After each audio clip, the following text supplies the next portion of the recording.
একটুখানি কথামৃত। ঠাকুর শ্রী রামকৃষ্ণ বলিতেছেন যে কথাটি এই, তাকে ভালোবাসা, তার মাধুর্য আস্বাদন করা। তিনি রস, ভক্ত রসিক সেই রস পান করে। তিনি পদ্ম, ভক্ত অলি, ভক্ত পদ্মের মধু পান করে। ভক্ত যেমন ভগবানকে না হলে থাকতে পারে না, ভগবানও ভক্ত না হলে থাকতে পারে না।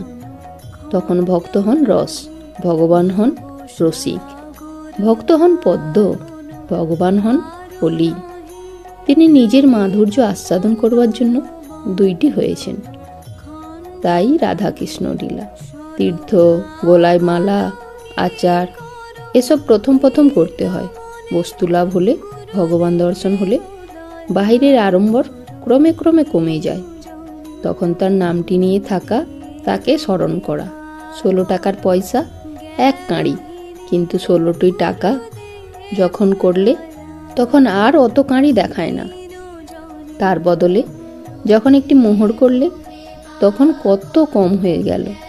আবার সেটি বদলে যদি একটি হীরা করো তাহলে লোকে টেরই পায় না।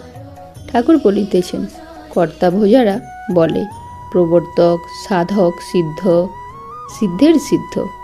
প্রবর্তক ফোঁটা কাটে, গলায় মালা রাখে আর আচারী। সাধক, তাদের অত বাহিরের আড়ম্বর থাকে না। যেমন বাউল। সিদ্ধ, যার ঠিক বিশ্বাস যে ঈশ্বর আছেন।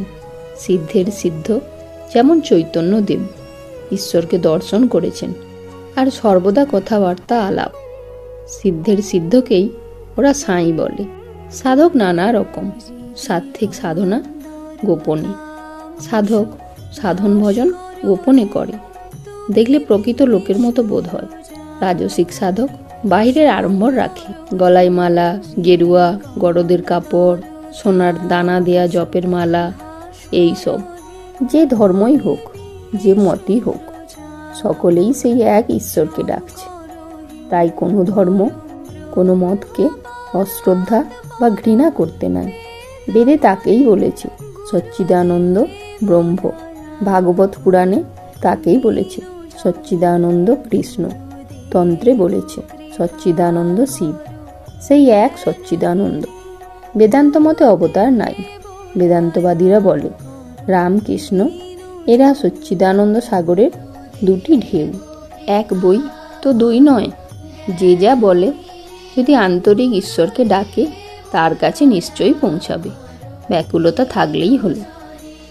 শ্রী রামকৃষ্ণ ভাবে বিভোর হইয়া ভক্তদের এই সকল কথা বলিতেছেন। এইবার একটু প্রকৃতিস্থ হইয়া বলিতেছেন, আচ্ছা, এত জপ, এত তীর্থ করছে, তবু এদের হয় নাই কেন? ব্যাকুলতা নাই। ব্যাকুল হয়ে তাকে ডাকলে তিনি দেখা দেন। যাদের উদার ভাব তারা সব দেবতাকে মানে, কৃষ্ণ, কালী, শিব, রাম ইত্যাদি। কিন্তু নিষ্ঠা ভক্তি একটি আছে। গোপীরা যখন মথুরায় গেছিল তখন পাগড়ি বাঁধা কৃষ্ণকে দেখে ঘোমটা দিল। তারা বললে, ইনি আবার কি? ইনি তো আমাদের কৃষ্ণ না। হনুমানেরও নিষ্ঠা ভক্তি। দাপর যুগে দ্বারকায় যখন আসেন, কৃষ্ণ রুক্মিণীকে বললেন, হনুমান রামরূপ না দেখলে সন্তুষ্ট হবে না। তাই রামরূপ ধরে বসে রইলেন। জয়তু শ্রীরাম ও কৃষ্ণ।